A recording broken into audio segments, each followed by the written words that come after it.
сәлем балалар. Бүгін біз мұхитта қызықты жануарлармен танысамыз. Бұл медуза. Сен білесің бе, медузалардың миы болмайды. Олар суда жайлап қалқып жүреді, және кейбірі шам сияқты жарқырай алады. Бұл акула. Сен білесің бе, акулалар 20-30 жылға дейін өмір сүре алады. Олардың иіс сезу қабілеті өте күшті. Ал бұл теңіз шаяны. Олар өсімдікті де жануарды да жей алады. Кейбір шаяндар теңіз жағалауында құмға тығылып жатады. Бұл сегізаяқ.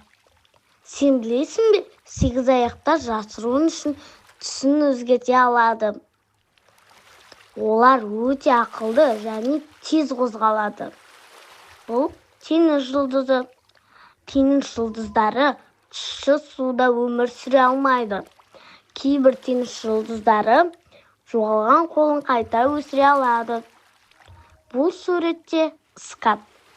Сен білесің бе, скаттар қорегін табу үшін мұрындарын пайдаланады. Олар суда жай ғана қанат қаққанда қозғалады.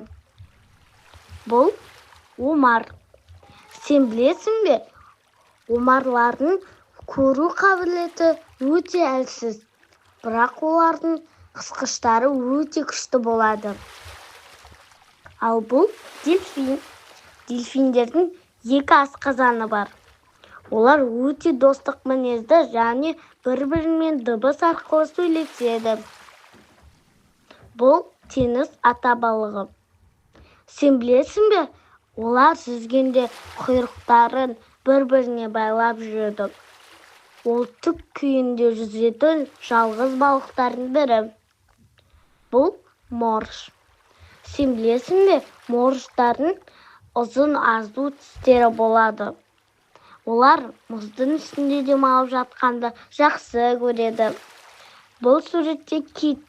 Киттер 20 минутқа дейін демін ұстай алады.